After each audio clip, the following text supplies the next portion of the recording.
there. Welcome to Very Vegan with Terri. I'm Terri. I just want to do a brief introduction of what I'm going to show you today. Today I'm going to show you how to make my all-time favorite meal, dessert. Today we're doing a chocolate mousse torte, which is actually like, it almost looks like a baked cheesecake because we're going to use the cheesecake pan in the end. So it's very simple. It's made with whole foods. It's plant-based. There are no sugars, no salt, no oil added in this recipe, but I can tell you from personal experience, you will absolutely love it because it's very, very delicious.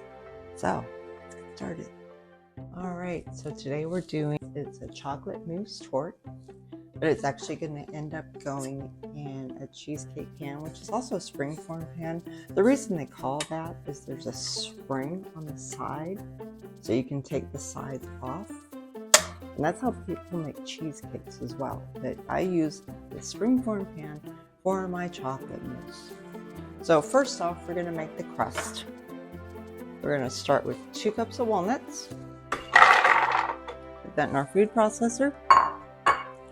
We're going to add a 1/4 cup of cocoa powder. And this is just plain old Hershey's unsweetened Hershey's powder. You get that in your baking goods aisle. 2 cups of pitted dates. Make sure these are pitted. I know in the grocery store the pitted dates are right next to the regular dates.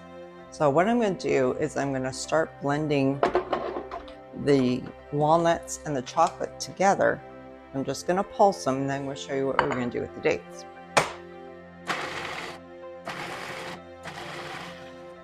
Alright, so there's a little bit of chocolatey goodness in the bottom of the food processor.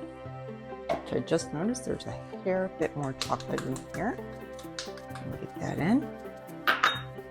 And now we're going to add the dates. Oops. Just a couple at a time. If you have a food processor that's got this thing that comes out on it, it's really helpful to use that. So I'm going to add like 3 or 4 at a time. And because what we're looking for is like a sticky ball. So you'll see it as it progresses. And it's looking a little bit like a pie crust. A little bit. Not quite there yet. It will probably end up taking the entire 2 cups. So I'm going to do 4 more.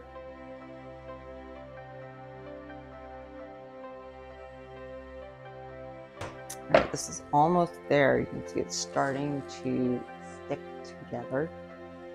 So I'm just going to add these last 4 in here.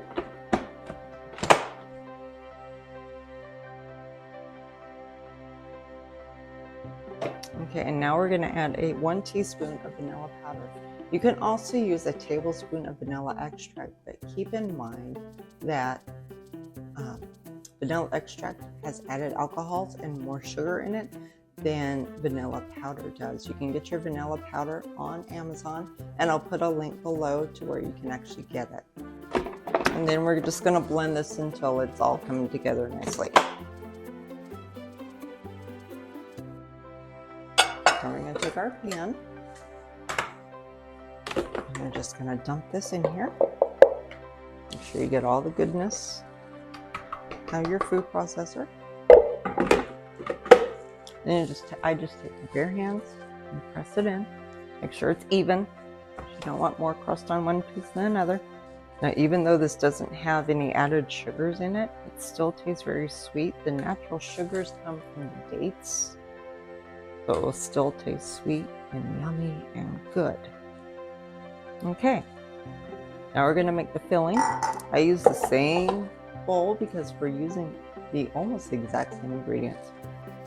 All right, we're going to start with 16 ounces of dates, which have been soaking in 2 cups of unsweetened dairy milk. I used almond milk, but whatever your preference is, if you prefer soy, oat, whatever it is, just make sure it's unsweetened. Very carefully pour this into your food processor. And we're going to blend that up until it all comes together.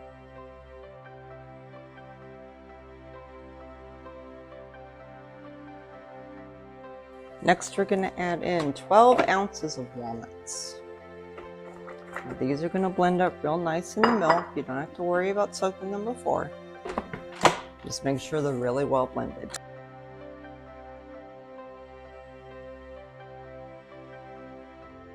That's starting to come together. It's starting to look smooth. I'm going to use a spatula to kind of get this stuff off the side so it blends a little nicer. And my spatula always catches on the blade of the food processor. If I ever come up with a trick to prevent that, I will be sure to let you know.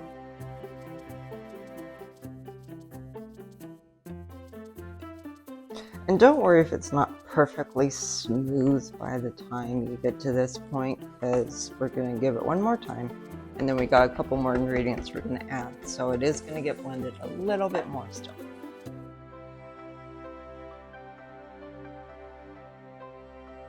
By the way, I just noticed a very nifty trick. If you're using a food processor and you take the lid off, even if you don't stop it, it will still turn off. And then turn right back on again when you put the lid on. So that's a neat little trick. And I just now learned that. So that's pretty cool. Okay. Now we're going to add a half cup of cocoa. Again, this is just Hershey's cocoa powder. Get all that chocolatey goodness in there. And then we're going to add a teaspoon of vanilla powder. You want to make sure that when you're using a food processor that everything is below the top of the blade. It just blends so much easier when you do that.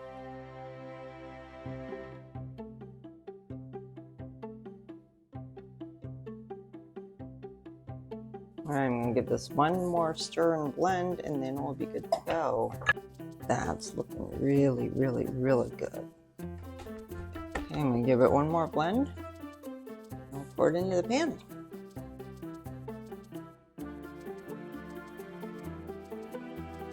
And that's what it should look like. And very carefully get your blade out. And I like to just rip this onto where I'm putting it anyway. I'm going to take my spatula and carefully get all this chocolate off the blade. Don't let that go to waste. It's just too good to wash off. And you wash off the blade. Put your blade over the side carefully. Never mind the chocolatey sticky fingers that I will lift those off later. Alright, again, this is what it looks like. This goes into your pan right on top of the crust. And again, the sweetness from this comes from the dates. Sometimes I use bananas, but most of the time my sweetness from my foods comes from dates. But the whole food is plant-based, there's no added ingredients, they're not processed, except the processing is required to remove the pits. But for the most part, it is not a processed food. Okay, then just smooth this out.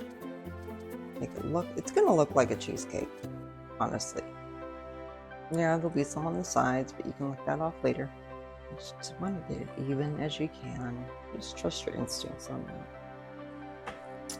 So this is what it looks like when it's done and in your pan. The last thing we're going to do is get some cocoa nibs. These are just like chocolate chips, except they don't have all the added oils and sugars and all that stuff that your regular Dusty Toll House has. So I'm just going to sprinkle these liberally. And this is a half of a cup of cocoa nibs. You can get these on Amazon. I'll put a link down below. And then we put this in the freezer for a few hours. Let's see, it's about 11 o'clock. I'm filming this right now. By the time we have dinner at 5 o'clock, this will be frozen and ready to eat. All right, here's our finished product. This is absolutely delicious. It's good for you. It's got healthy fats. It's low in sugar. It's low in processed sugar, that's for sure. So you will not get that sugar crash after you have a piece of this. Honestly, I do not know how many this is supposed to serve. I would say probably 8 to 12, depending on how big you like your pieces of cake. But know that this is actually pretty rich. So you might want to keep that in mind when you slice it when you're ready to eat it. So thank you again. If you enjoyed this video, hit that like button and subscribe. I would really appreciate it. Thank you again for visiting Very Vegan with Terri.